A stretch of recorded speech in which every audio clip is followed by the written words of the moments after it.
peu plus loin maintenant, si vous le voulez bien, Ron Asensio, mais je crois que nous sommes bien partis pour. Nous allons Vous avez combien de parties? Non, c'est la dernière, je vous rassure. Et vous avez dit vous-même tout à l'heure que vous aviez tout votre temps. Moi, oui. Et nous sommes très heureux de vous écouter, mais nous aimerions maintenant parler plus généralement du pouvoir réel de la littérature. Alors la première question de cette dernière partie est la suivante.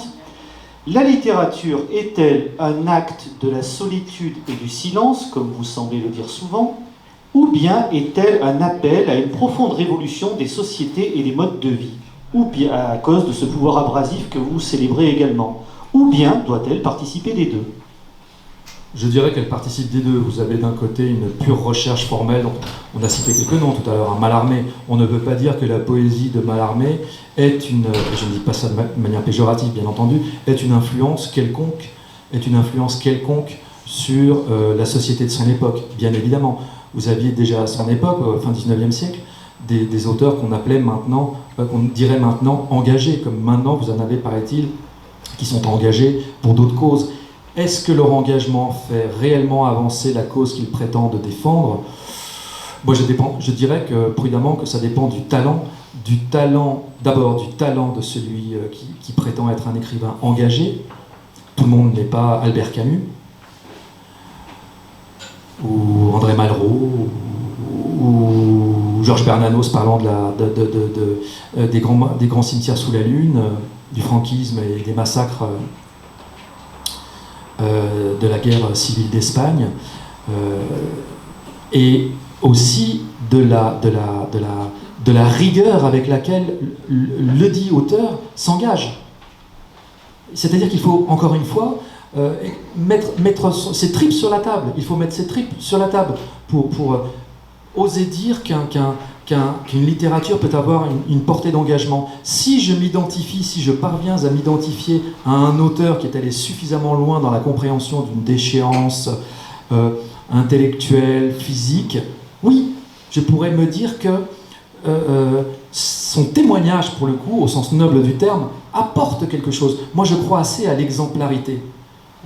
Je suis un fanatique, je l'ai dit à plusieurs reprises, de Søren Kierkegaard, grand philosophe existentialiste danois, qui, lui, disait quelle était la marche à suivre si on était chevalier de la foi, si on était croyant, si on avait la possibilité de garder Régine, possibilité qu'il n'a pas eue ou qu'il n'a pas voulu avoir, qui était sa fiancée Régine. Bon, il faut s'exposer, et en même temps, il faut s'exposer dans une œuvre qui a une tenue, et il faut être en cohérence et à la hauteur de son propre témoignage. Est-ce que lorsqu'Édouard Louis nous raconte ses histoires de viol gamin, il est à la hauteur de son témoignage? Est-ce que lorsque Vanessa Springora raconte ses histoires pédophiliques avec Gabriel Maznev, elle est à la hauteur de son témoignage? J'en doute.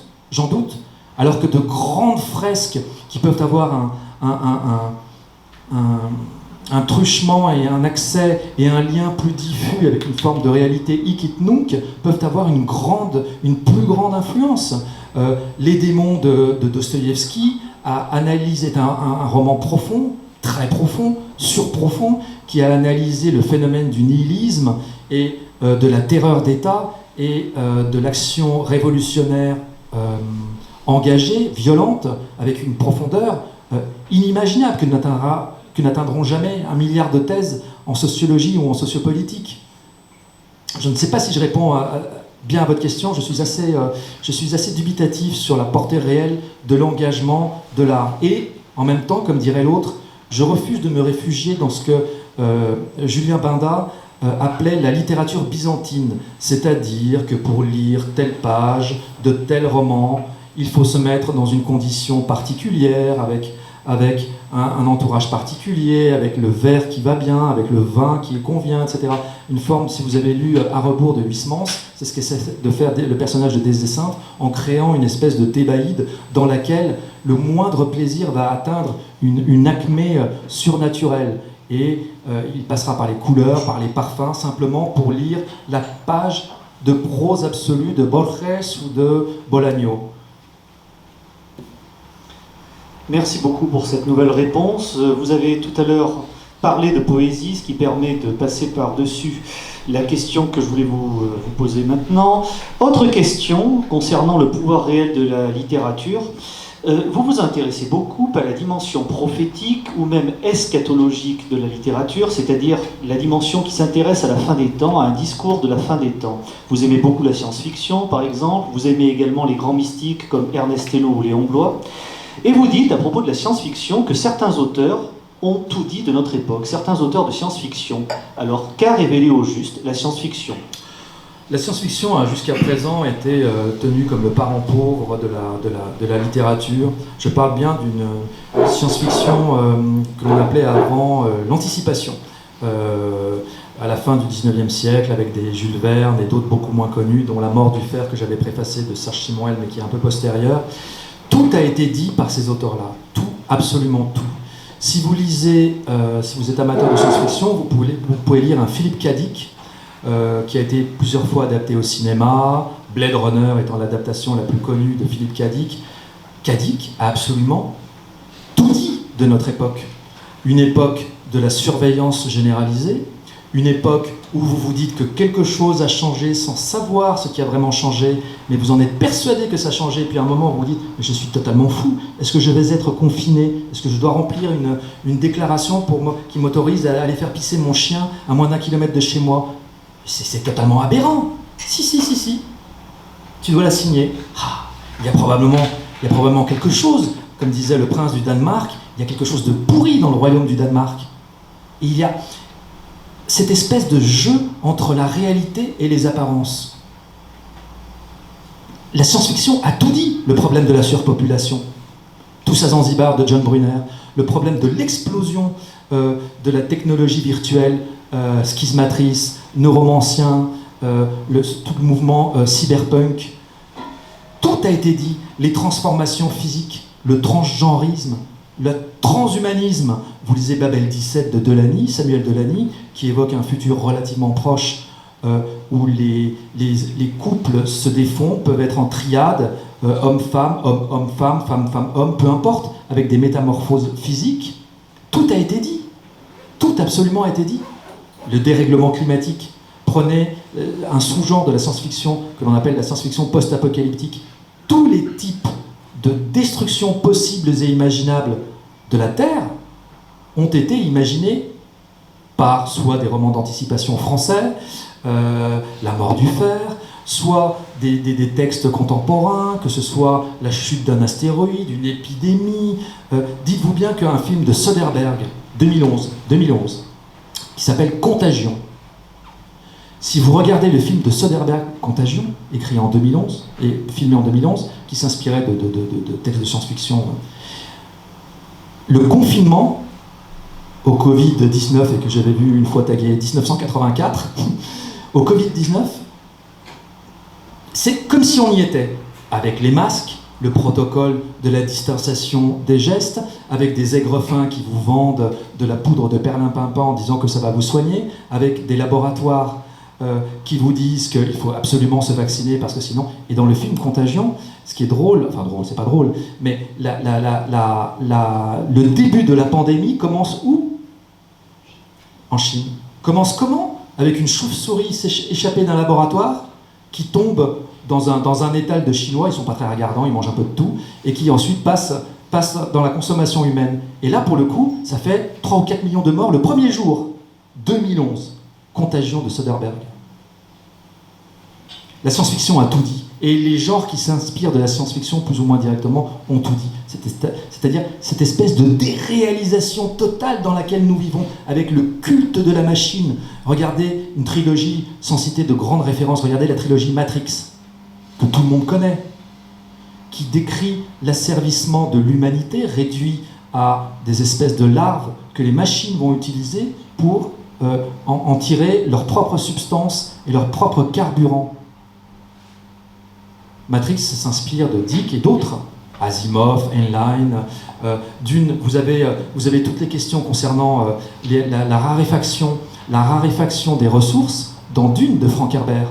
L'épice gériatrique qui donne à Paul Atreides la capacité de voir dans l'avenir et aux pilotes de la guilde d'explorer l'espace et de se rendre d'un point de l'espace à un autre. est permise, cette préscience est permise par l'épice que l'on trouve uniquement sur une planète de l'univers connu, Dune, Arrakis Dune. Et là, vous allez avoir la concentration de monopoles fabuleux qui vont se partager l'exploitation de cette ressource absolument extraordinaire, puisqu'elle permet le voyage dans l'espace. Il avait absolument tout dit, Frank Herbert, dans les années 60, sur la raréfaction des métaux qui approchent. On nous parle de 2050, la transformation, ce qu'on appelle la terraformation de Dune, qui est une planète totalement désertique, dans une espèce de planète verdoyante sur des milliers d'années, etc. Nous pourrions multiplier les exemples.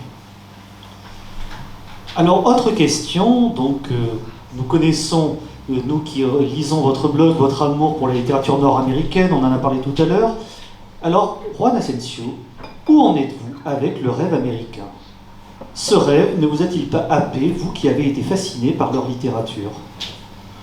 Oh, si le rêve américain m'avait happé, je serais assis à la droite d'Elon Musk, de Jeff Bezos ou de... comment il s'appelle, le bodybuilder de Facebook. Bon, non, je suis la contre-incarnation absolue du rêve américain, il me semble. Je n'ai pas réussi socialement. Je ne vends strictement rien avec un grand sourire, sauf quand j'imite Augustin. Non, le rêve américain, je ne vois pas de quoi vous parlez. Si le rêve américain, c'est d'essayer, comme un certain nombre d'écrivains, de passer par tous les petits métiers, alors que les Français sont tous des nantis d'une certaine manière, lorsque vous regardez un peu les biographies des grands écrivains américains, mais mon Dieu, ils ont une vie de chien. Ils ont été pizzaiolos, ils ont sorti, ils ont réparé des voitures au fin fond, ils ont été grooms, ils ont eu des petits métiers au sens noble du terme. Ils n'ont jamais hésité à faire, John Fante, prenez qui vous voulez, ils n'ont jamais hésité à faire une accumulation de petits métiers jusqu'à tenter de percer. Si cela, c'est le rêve américain, oui. Mais moi, je me suis arrêté juste avant la réussite sociale fulgurante. Finalement, j'incarne à merveille le rêve américain. C'est-à-dire la montée et la destitution. Pas la destitution encore. Lisez, je l'ai vu là, All the King's Men, Tous les hommes du roi, traduit une première fois par Les fous du roi, de Robert Penn Warren, qui décrit une espèce de Trump dans les années 60, parti de rien, du trou du cul de la France, j'allais dire d'ici, et si j'avais été Augustin, et qui gravit les échelons les uns après les autres. Les uns après les autres. Et évidemment, le rêve américain, maîtresse, pouvoir, argent, tout ce qui va avec, s'effondre. C'est un très très grand roman shakespearien, beaucoup plus connu aux États-Unis, qui a été récemment adapté par comment s'appelle cet acteur américain qui avait joué dans Mystic River, aidez-moi. Mystic River de Clint Eastwood. Kevin Bacon? Non, c'est Sean Penn. All the King's Men a été adapté par Sean Penn, qui joue d'ailleurs le personnage principal. C'est admirable, c'est admirable. Voilà l'illustration du rêve américain. Très bien, merci pour cette réponse très précise une fois de plus. Alors, autre question pour en revenir un petit peu à la littérature française et à la manière dont elle s'est positionnée par rapport à la société. Cela fait plus d'un siècle que cette littérature française, à travers des auteurs éminents comme Barbé d'Aurevilly, Blois, même Flaubert, Bernanos dans une certaine mesure, dénonce le pouvoir et la mainmise de la bourgeoisie. N'est-ce pas précisément cette bourgeoisie qu'elle dénonce qui est responsable de la mort de la littérature en France ? Non, c'est pas la bourgeoisie, c'est pas une classe sociale. J'aurais tendance à dépolitiser ces affaires-là. Je pense que ce qui signe la mort de la littérature française telle que je l'entends, c'est tout un tas de petites démissions. J'allais refaire le petit sautillement tout à l'heure de la petite bûche de bois coulonnienne, c'est-à-dire de tout un tas de petites démissions. Si nous étions, non pas moi ici face à un respectable public, mais 10 Juan Asensio, 20 Juan Asensio, 30 Juan Asensio, à France Culture, ailleurs, etc., qui disaient, ne serait-ce qu'une fois par semaine, pardonnez-moi, mais Cécile Coulon, c'est vraiment pas bon. Pardonnez-moi, mais Annie Ernaux, c'est vraiment très mauvais. Je ne dis pas que ça changerait les choses, mais vous entendriez une petite musique. Peut-être qu'un libraire se dirait, ah ouais, quand même, j'ai lu le dernier recueil Les Ronces de Cécile Coulon, c'est vraiment pas bon. Alors, je vais pas le mettre en rayon. Voilà. et une accumulation de petites lâchetés et de petites trouilles. Pourquoi la montagne de Clermont-Ferrand accorde une page à Cécile Coulon? Pourquoi? Elle n'a rien à dire. Rien à dire. Est-ce qu'il n'y a pas ici même quelqu'un qui pourrait la remplacer de manière plus intelligente? C'est une somme de minuscules démissions, de petites lâchetés, de petits copinages, de petits minables entreléchages qui fait qu'à la fin, vous vous retrouvez dans une Niagara de merde qui vous tombe dessus. Et à longueur, allumez vos écrans, prenez votre téléphone portable, allumez la télévision, et à longueur de journée, vous êtes saturé par la monotone ondée du sous-langage, comme disait Armand Robin. On vous dit qu'Annie Ernaux c'est bien, on vous dit que Yann Moix c'est remarquable, on vous dit que Michel Houellebecq, quel visionnaire, et on oublie l'essentiel, que la littérature se caractérise par une langue, pardon d'enfoncer des portes ouvertes, mais il faut les répéter, que la littérature se caractérise par une puissance, que la littérature se caractérise par une vision, que la littérature se caractérise par une verticalité. Une verticalité. Non, Édouard Louis n'est pas comparable à Shakespeare. Non, Jean d'Ormesson n'a rien à faire dans la Pléiade. Non, Philippe Solers n'est pas Lautréamont. Il y a une gradation. Et mon boulot, c'est de dire qu'il y a une gradation. C'est pour ça que ma critique est un coup près. Elle tombe. Toi, tu es mauvais. Toi, tu es bon. Et je ne dis pas ça en donnant mon avis. Lorsque vous allez sur Instagram, il y a toujours des Instagrammeuses. Ah, les Instagrammeuses. Elles sont là. Alors, moi, ce qui fait que j'ai aimé Tartampion de machin truc, c'est vraiment que c'est trop sympa, patati patata. Mais qu'est-ce qu'on en a à faire, pour rester poli, qu'est-ce qu'on en a à faire de l'avis des uns et des autres? Je me contrefiche de l'avis de Pierre ou de Paul sur Roberto Bolaño. Je m'en contrefiche, a priori. Quelqu'un qui va me montrer que Roberto Bolaño est génial, ou quelqu'un qui, avec les armes, en entrant à fond dans le texte, va me montrer, à contrario, que Roberto Bolaño est mauvais, voilà ce que j'attends. Je n'attends pas qu'on me dise « Ah, j'ai beaucoup aimé ». Alors maintenant, Ron Asensio, si vous êtes d'accord, je vais vous proposer un défi. C'est-à-dire que plus d'imitation. Je vais donner... Pardon? Plus d'imitation. Non, je crois que vous avez assez donné... Je ne sais pas imiter François Binet. Vous avez assez donné à votre propre initiative. Tous les soirs, à m'entraîner, à discuter, à parler en souriant, c'est très difficile. Très difficile. Essayez de parler toujours en souriant. C'est très difficile. Alors si vous avez fait cela, vous serez capable de faire ce que je vais vous proposer, en tout cas je le pense. Donc je vais vous citer quelques noms d'auteurs qui sont connus, reconnus... Je déteste les quiz, je suis nul au quiz. Non, ce n'est pas un quiz, ce n'est pas un quiz. Vendus... On se croirait avec le blind test de... Comment il s'appelait là Ardisson. Oui, mais on est un petit peu en cet esprit, donc vous me dites si vous êtes d'accord. Ces écrivains, est-ce que vous seriez capable de donner un mot pour les définir? Alors voici... Allons-y. Donc pour le premier, qui est un mort, une fois de plus, on commence par les morts, Bukowski, qui est énormément lu aujourd'hui, semble-t-il, en France. Un mot? Oh, vous pouvez tricher, allez, on vous le pardonnera. Mémorable chez Pivot, 3. Michel Houellebecq. Houellebecq. Ce qui fait beaucoup de mots. Gris, terne, sans style, anéantissant, détestant Léon Blois et préférant Huysmans, que l'on présente comme une espèce de sociologue ayant tout vu et ayant annoncé les Gilets jaunes, ayant annoncé le massacre de Charlie Hebdo, ayant annoncé. Michel Houellebecq est un gros malin, est un très très gros malin. Je le suis depuis ses débuts, Michel Houellebecq. J'ai même échangé avec Michel, si tu me lis Michel. On le lisait à une époque où j'avais, avec d'autres, participé à une revue qui s'appelait Immédiatement Lyonnaise. Et nous étions parmi les tout premiers à parler de Michel Houellebecq, qui à l'époque avait uniquement édité l'extension du domaine de la lutte, qu'il a fait exploser. Et juste avant, un essai à peu près totalement oubliable, mais comme il est devenu une star, la moindre de ces petites chiures de mouches est immédiatement réexploitée, un essai totalement oubliable sur Lovecraft. Rendez-vous compte qu'on publie même les poèmes de Michel Houellebecq qui sont presque, j'allais dire, plus mauvais que Cécile Coulon, ce qui est un prodige rimbaldien. Il tourne en rond, Michel Houellebecq. Il est malin. Nab en avait tout dit en disant Nab et le monde est petit à Paris. Hein. Nab avait croisé, plus que croisé, Michel Houellebecq, qui était en fait un de ses voisins. Et tous les jours, il le voyait descendre sa poubelle. Michel descendant sa poubelle avec son clope au bec, avec son air patibulaire, descendant sa poubelle. Et là, Nab disant une espèce de vieux débris, t'es minable en train de... Il écrivait le texte 30 ou 40 ans plus tard. Hein. T'es quand même minable, je me moquais de toi en me disant qu'est-ce que c'est que ce fouillon, toujours avec son clope au bec, en train de descendre sa poubelle tous les jours, et en allant faire ses courses au Leader Price du coin. Eh ben, je me suis bien trompé. Tu te rends compte que c'est toi qui as réussi, alors que moi je suis devenu un écrivain totalement ignoré des médias, et toi tu vends tes textes à millions.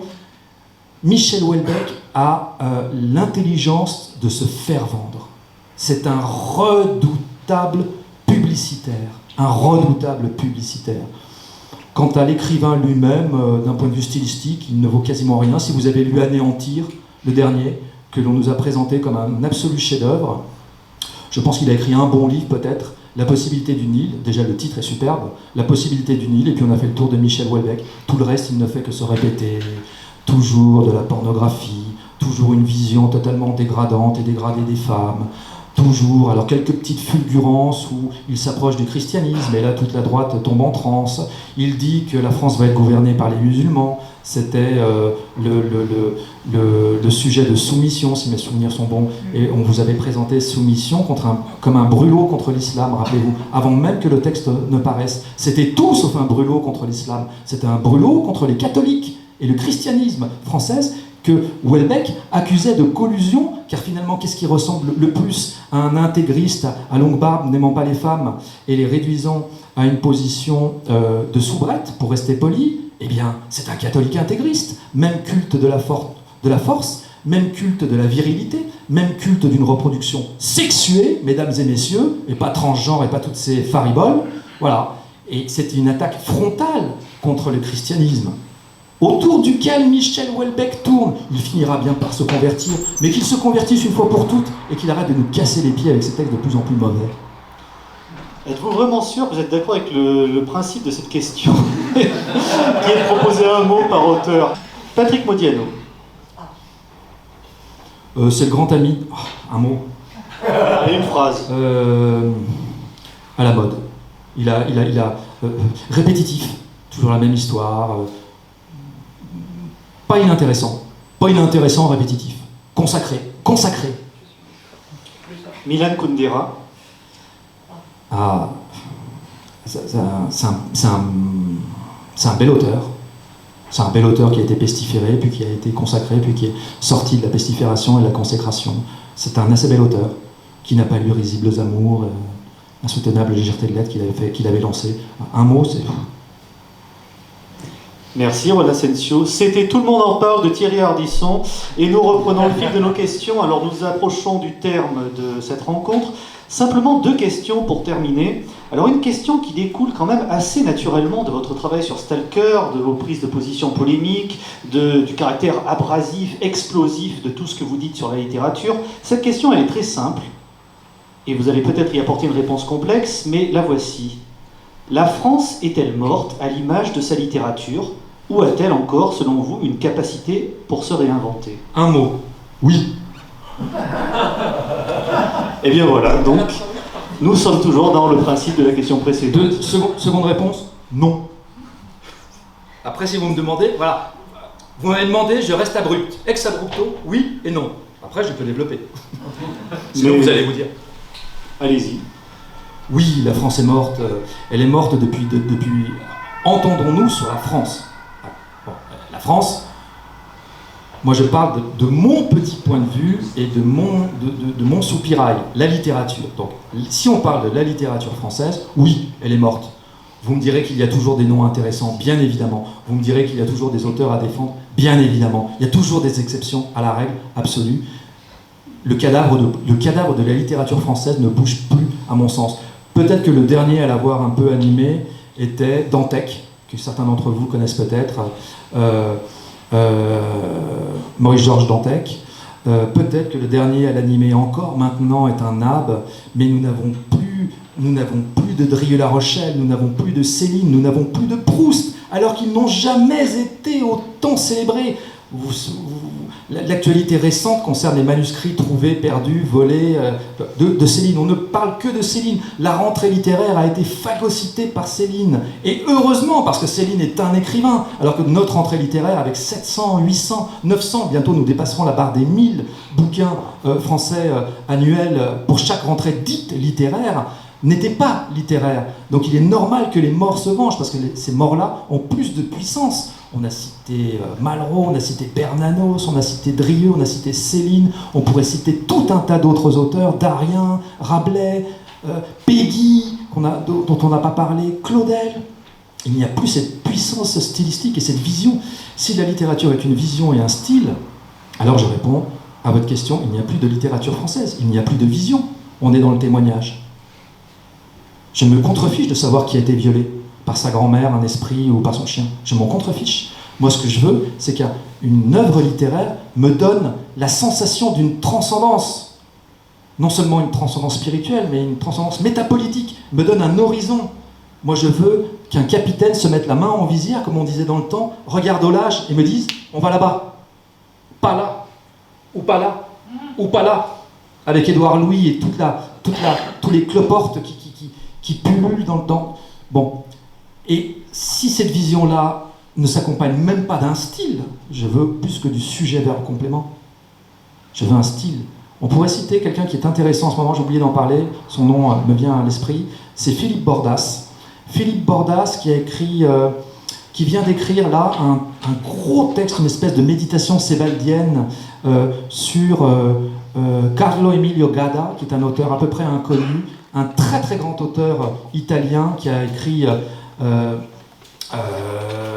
des textes comme Le Château d'Udine, et qui était un génie de la prose mélangeant différents dialectes italiens, différentes influences, différents auteurs, et qui est mort dans une espèce d'hermétisme parce qu'il était admiré des plus grands comme Pasolini et d'autres, mais il était relativement inconnu des grandes foules. Et un Philippe Bordas, qui est un type qui est à peu près de ma génération, je pense, qui a la cinquantaine, est très intéressant parce qu'il essaie de faire revivre ce Gadda en disant ce qui, lui, l'a poussé à lire un auteur réputé hermétique, on l'a souvent appelé le Joyce italien, alors que lui-même avait subi l'enseignement en Hippocagne et en Cannes, c'est-à-dire dans les classes supérieures littéraires, d'où je viens, d'un enseignement totalement sclérosé, où on parlait tout à l'heure de la déconstruction, c'est-à-dire que voilà, on ne vise plus que le neutre. Il n'y a plus de verticalité. On refuse. Lautréamont disait, juste dans ses chants de Maldoror, que même les chiens levaient la tête pour regarder vers les étoiles et hurlaient. L'homme ne le fait même plus, quand il a la chance de pouvoir avoir des étoiles d'ailleurs. Il ne le fait même plus. On est hermétiquement clos sur les affaires de mœurs sordides du témoignage, de l'autofiction. On a parlé beaucoup de Annie Ernaux, et nous aurions pu citer Christine Angot, qui est une bassine d'eau tiède, usagée.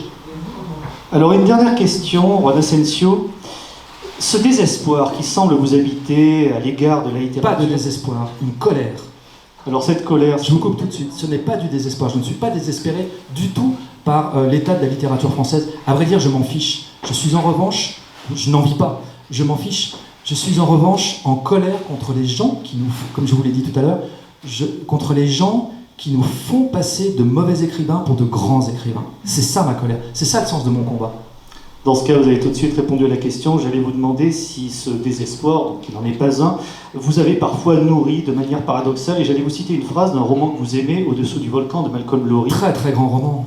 Lorsque le personnage du consul dit cette phrase magnifique, « Pour autant que vous sachiez, c'est seulement de savoir qu'il est sans le moindre doute trop tard qui me tient en quelques vies. » Donc je voulais savoir si vous faisiez vôtre cette phrase, et visiblement ce n'est pas le cas. Malcolm Lowry, comme d'autres, un auteur dont on n'a pas parlé, Paul Gaden, qui est probablement à mon sens le plus grand écrivain français du siècle passé, a une portée métaphysique qu'on a souvent comparé, en tout cas pour les hauts quartiers, à une espèce de Dostoïevski français. Paul Gaden, G-A-D-E-2-N-E, ont été toute leur vie fascinés par la perte d'une femme qu'ils ont aimée et qu'ils ont essayé de reconquérir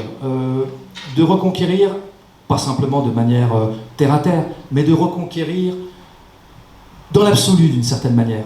Kierkegaard, qui avait volontairement perdu sa fiancée, a passé le reste de sa vie à philosopher sur sa fiancée qui 6 mois plus tard s'est mariée avec un autre. Ça arrive. Malcolm Lowry a été lui-même désespéré par une perte, et son personnage, le personnage du consul dans Under the Volcano, qui avait été joué dans une adaptation par la superbe Jacqueline Bisset, si vous vous en souvenez, est lui-même fasciné jusqu'à la mort par la possibilité de reconquérir celle qu'il a perdue. Donc oui, j'essaie de reconquérir une forme pas de pureté perdue, parce que ça serait beaucoup trop réactionnaire et passéiste, et on n'a plus d'Éden, le mythe de l'Éden perdu, oui, c'est une figure de style, mais on l'a perdu, on en a même été chassé. J'essaie non pas de retrouver une pureté stylistique ou une pureté de la littérature française qui n'existe pas d'ailleurs, mais un sens du haut verbe, comme dirait un Philippe Bordas, c'est-à-dire un langage qui mélange à la fois la basse extraction à la Rabelais, l'ordure, le stupre, la fornication, les humeurs au sens ancien du terme, et la plus haute étymologie, la plus haute coruscation, le mot n'existe pas, coruscant oui, mais pas coruscation, le plus haut sentiment du verbe. Et c'est là que j'essaie de montrer que certaines tentatives se jettent pour ce qu'il reste. Et je pense que c'est là que demeurent nos derniers ferments de liberté. Un grand merci à vous, Juan Asensio. Nous allons passer, après cette longue intervention et ces réponses très riches et très complètes et très diverses aussi que vous nous avez apportées, nous allons passer aux questions du public, si des personnes souhaitent intervenir. Alors je crois qu'il y a une demande au fond. Alors. Vous parliez de petite lâcheté qui expliquerait là où on en est aujourd'hui, et voilà, ma question ce serait plutôt, est-ce que en fait, ces petites lâchetés ne masquent pas une très grande lâcheté qui expliquerait la médiocrité qu'on retrouve aujourd'hui, que ce soit dans tous les arts, ou la politique, ou le reste, même les relations de travail, qui serait un refus de vivre, que notre société irait se complaire dans le divertissement, dans le factice, où on va chercher dans la littérature ce qui nous sort de nous-mêmes, ce qui nous sort de notre vie, comme on va aller faire carrière pour aller faire des vacances le plus loin possible, à l'autre bout du monde, le plus dépaysant possible, et que le public, d'une certaine façon, aujourd'hui, va chercher ce qui est vide, ce qui est creux, et se complaire dans un sentimentalisme de bas étage. Vous avez raison pour citer un grand personnage de Clermont-Ferrand pour le coup, Blaise Pascal, qui parlait du divertissement. Tout le malheur de l'homme vient du fait qu'il ne peut pas rester dans son poêle. Qu'il est incapable de ne pas se divertir au sens étymologique du terme, diuertero, c'est-à-dire se retourner. Il faut absolument se retourner. Quand je parlais de petite lâcheté, d'un amoncellement de petite lâcheté, parce que moi je veux lutter au niveau local d'une certaine manière, sans changement des états d'esprit des uns et des autres. Si demain, après tout ce que je vous ai raconté, votre premier acte, c'est d'aller acheter un des livres d'une de ces nullités dont j'ai parlé, c'est que j'ai loupé mon coup. Donc il y a des petites lâchetés, des petites médiocrités en se disant bon, c'est pas si mal, je vais pas faire mon réal, je vais pas faire mon vieux con, je vais pas faire ceci, cela. Et il y a effectivement, à un plus grand niveau, mais j'en ai évidemment pas parlé, qui sont un niveau de conditions sociologiques, d'effondrement de l'enseignement du français, d'effondrement de l'intégrité et de l'enseignement du journalisme. J'ai passé une année dans une école de journalisme, le CELSA, prestigieuse école de journalisme et de communication à Paris. Une année. J'ai cru que j'étais tombé dans l'île de la tentation. Il n'y avait que des créatures plantureuses, superbes. La France avait une grande littérature. Et elle pensait la faire rayonner dans le monde entier. Alors que là, elle s'est totalement rabougrie. On nous cite Michel Houellebecq, traduit dans toutes les langues, même en swahili. Bon, très bien. Mais quelle vision donne-t-il de la France, sinon celle d'une France muséale, d'une France où tout le monde a peur de tout le monde, d'une France de la défiance, où les flics tapent sur les gilets jaunes, qui tapent sur les flics, qui tapent sur les antifas, qui tapent sur l'extrême droite, qui tapent sur l'extrême gauche, etc. Il n'y a plus aucune espèce de solidarité à un niveau horizontal.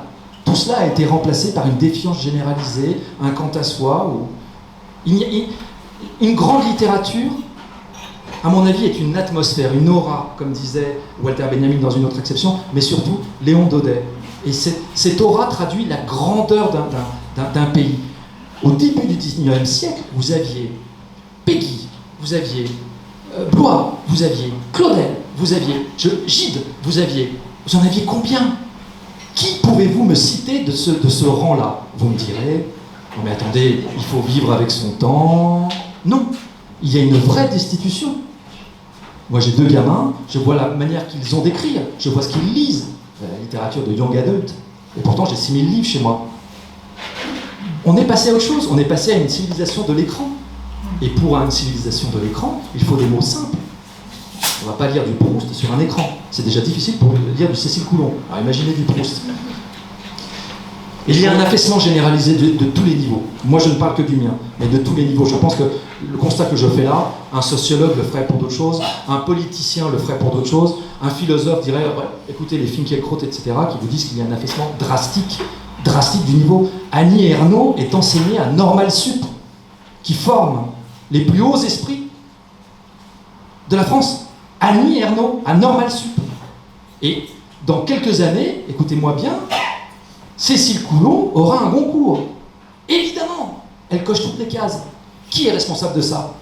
Les gens qui en parlent, les gens qui l'achètent, et les gens qui vivent sur la rumeur de la bonne littérature. Gracq, dans la littérature à l'estomac, disait que la littérature parisienne se faisait par cooptation, par bruissement.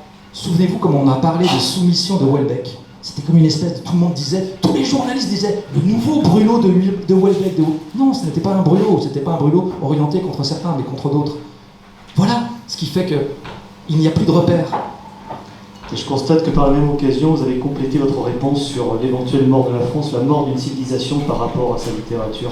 Est-ce qu'il y a une autre question du public? C'est une très très vaste question. Tout à fait, on a effleuré beaucoup de questions très vastes aujourd'hui. Oui? Rapidement, je voudrais poser 4 questions. 4 affirmations. On en est plus à ça. Ce n'est pas un quiz, hein? Alors, Premièrement, décadence de la montagne. Quand on pense qu'elle a hébergé autrefois, naguère, Alexandre Vialat et ses chroniques. Alors maintenant, Coulon à la place de Vialat, moi je pleure. Quand vous avez eu Jean Anglade, mort à 102 ans, oui, en 2017, que l'on a présenté comme le Marcel Pagnol auvergnat,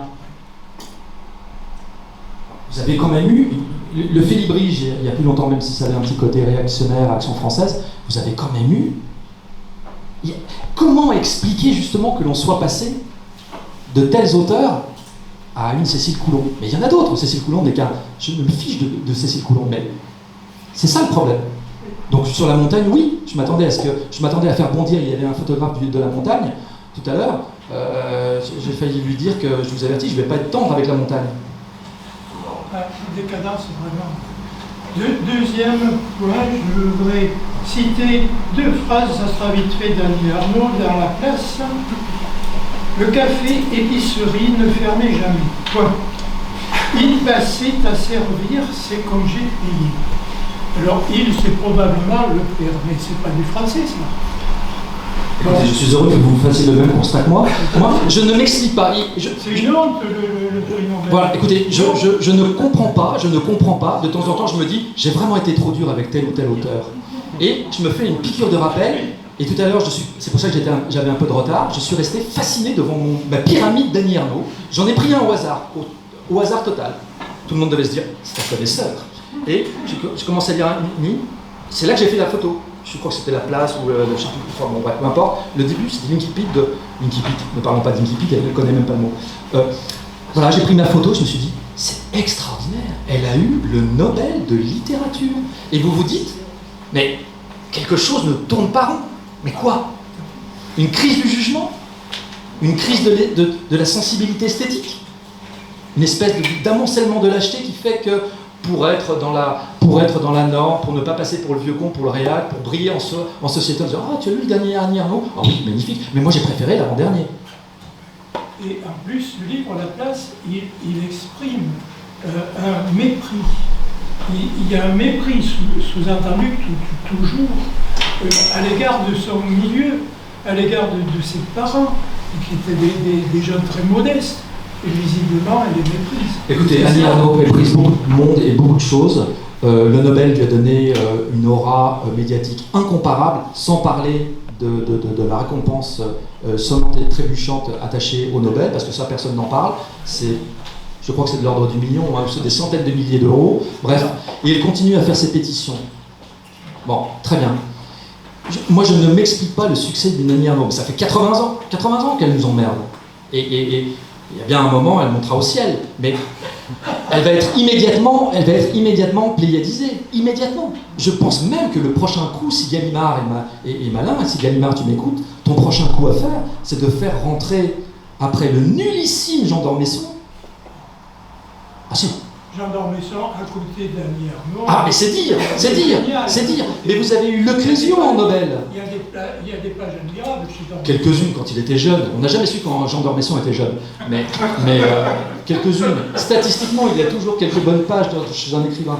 Je ne sais plus, c'était un réalisateur, Benazeraf, qui disait que un réalisateur de films, qui disait que dans le pire des navets, le pire des films, il y avait toujours 2 ou 3 secondes de pur chef-d'œuvre esthétique. Prenez le pire des nanars, il y a toujours une image qui échappe à son auteur. Je ne vois aucune image, aucune page, aucune ligne, aucun mot qui échappe à la conscience d'Annie Ernaux ou d'autres. Donc, elle va terminer dans la Pléiade. Bien sûr. Troisième point, si vous permettez. J'ai du mal quand vous mettez dans le même sac Houellebecq et Annie Ernaux. Vous avez mentionné vous-même la possibilité du Nil, qui est quand même, rien qu'avec ce livre, il est bien au-dessus d'Annie Ernaux. C'est tout. Je l'admets qu'il est au-dessus d'Annie Ernaux, mais qui n'est pas au-dessus d'Annie Ernaux? Qui n'est pas au-dessus d'Annie Ernaux? Moi, ça ne me gêne pas que Michel Houellebecq soit présenté comme un artiste. Il ne se contente pas des livres, hein. Il prend des photos, il joue au cinéma, c'est un artiste total, d'une certaine manière. On parlait des romans totaux, c'est un artiste total. Mais que l'on considère que Michel Houellebecq est le plus grand écrivain français vivant, non. Après qu'il soit au-dessus d'Annie Ernaux, je vous l'accorde. Même Martine, la boulangère, est au-dessus d'Annie Ernaux. J'en arrive à mon quatrième et dernier point. Pour moi, l'auteur français qui m'intéresse le plus, c'est notre Toulousain, Jean-Paul Dubois. Que j'ai pas lu. Vous n'avez pas lu Jean-Paul Dubois? Non. Il a écrit plusieurs bouquins. S'il vous plaît, prenez-en un et lisez. D'accord. Merci pour ces 4 questions en une. Y a-t-il d'autres questions? Profitez-en, Juan Asensio est à Clermont-Ferrand. Oui. Est-ce qu'il y a une femme que vous aimez en tant que... Ah, il y en a plusieurs. Heureusement. De nouveau, vous avez fait.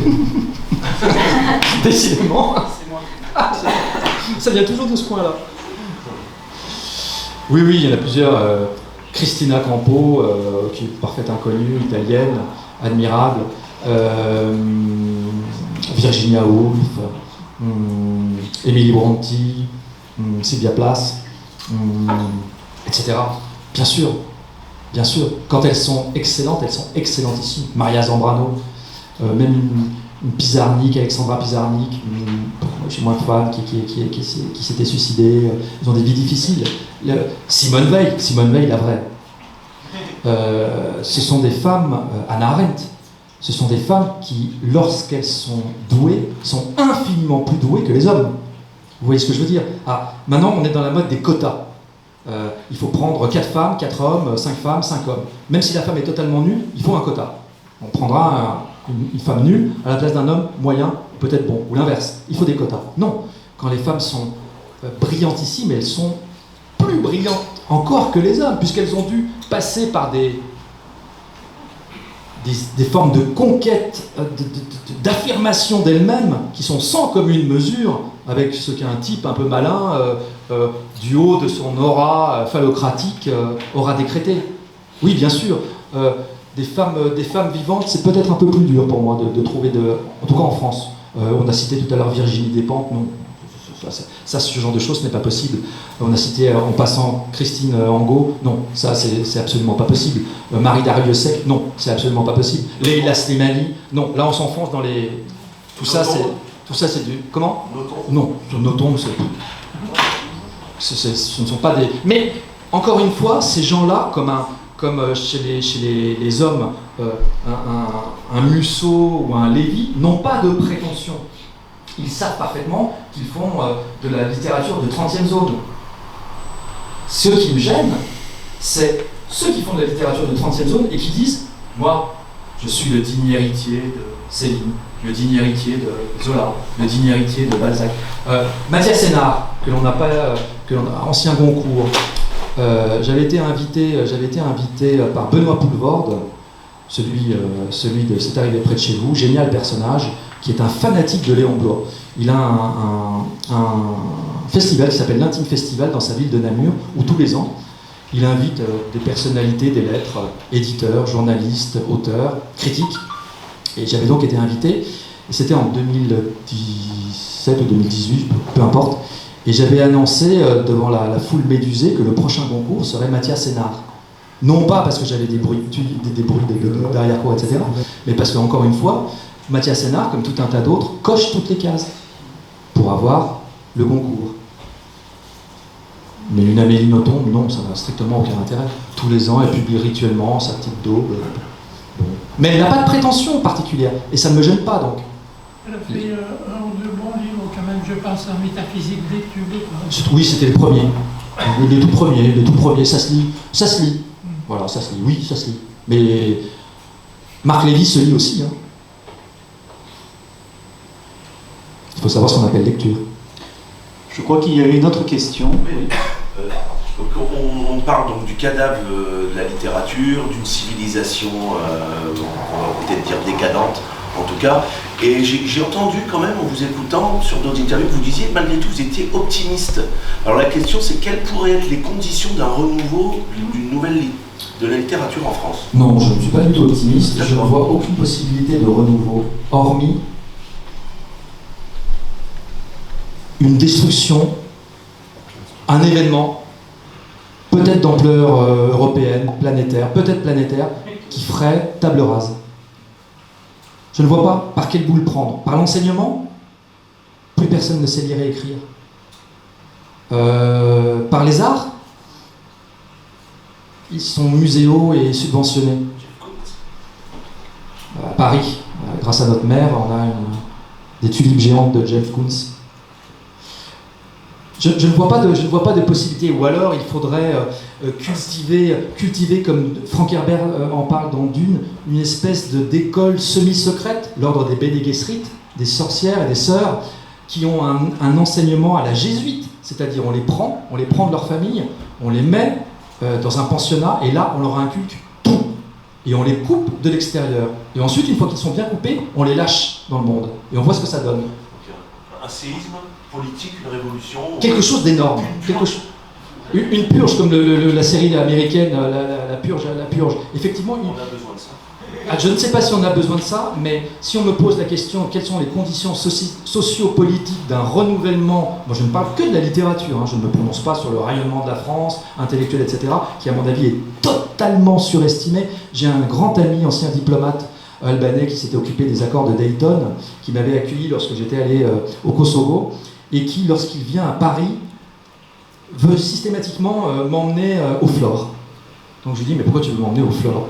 Grand café, avec Bec BD qui fait le malin, juste en face de l'IP, grand café, bon, où Sartre avait son rond de serviette. Je lui dis, mais pourquoi tu veux m'emmener au Flore? On va y aller au Flore, tu vas voir ce que c'est. Vous allez au Flore, les touristes font la queue pour prendre des photos du Flore. Vous arrivez en tant que Parisien, vous êtes qui? Bah, je sais pas, je vais vous prendre un café. Non, monsieur. Vous avez des Qataris, là, on prend une clientèle. C'est devenu totalement muséal.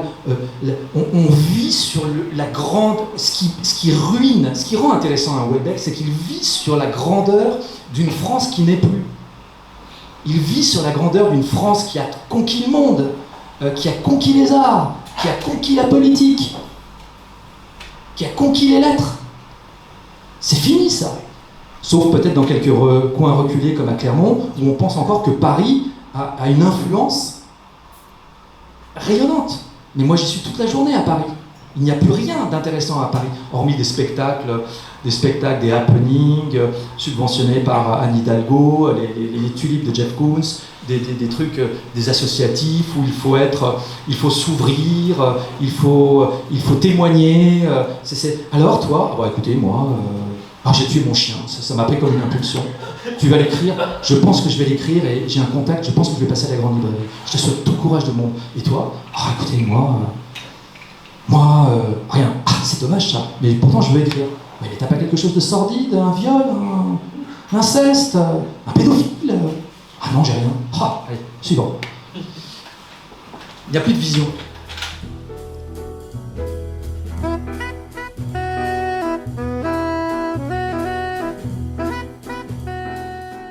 Nous vivons une période, à un niveau planétaire, comme le disait Heidegger, d'abrasement de toute forme d'intelligence, qui passe d'abord par le langage, qui passe d'abord par un langage managérial à toutes les sphères de la société. Regardez, on ne parle plus que des ressources humaines. Ressources. Un gisement. Vous n'êtes plus une personne, vous n'êtes quasiment plus un individu. Vous êtes une ressource que l'on va employer en fonction de ses compétences. Elle nous sert, elle ne nous sert plus. Une fois qu'elle ne nous sert plus, bye. Il y a le triomphe de la machine. Gunther Anders parlait de la machine, qui est un philosophe qui avait été l'époux de Hannah Arendt, la grande Hannah Arendt, La banalité du mal, et qui avait ferraillé contre Heidegger. C'est quand même quelque chose quand un esprit ferraille contre un autre esprit de ce type d'envergure. Et qui parlait du fait que la machine, avec un petit m, n'avait qu'un seul but sur Terre, se fondre en une machine, avec un grand M, comme le montre la trilogie Matrix. Enfin, trilogie, et ensuite suivie par une suite nulle. Donc, la machine n'a pas besoin de nous. La machine a besoin d'un 0 et d'un 1 pour fonctionner. Et ce langage managérial, au travers d'expressions qui traînent dans tous les coins, la nouvelle langue managériale, vous avez même des livres qui recensent toutes les expressions de ce langage totalement abéti, totalement abétifié qu'avait prévu Orwell en 1984, se répand partout, dans les médias, dans l'enseignement, dans les sciences, dans le monde de l'entreprise, dans le monde de la politique. Partout. Et cela, à mon avis, ça suffit à expliquer cette forme d'arraisonnement planétaire par la technique.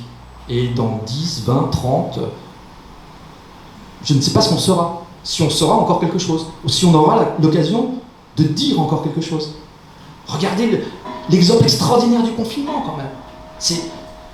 On vous aurait dit, il y a 20 ans, que vous alliez finir avec un petit masque à longueur de journée, en train de vous vacciner 38 fois, en train de porter même une glacière, une visière, de laisser crever les vieux, il n'y a pas d'autre terme, laisser crever les vieux derrière un film transparent parce que vous n'avez pas le droit de les approcher. Il faut savoir ce que c'est. Il faut savoir ce que c'est le Covid. Moi je suis passé 4 jours aux urgences avec une crise de Covid aiguë. En fait, vous voyez, alors je ne décris pas tous les symptômes, mais vous voyez plonger.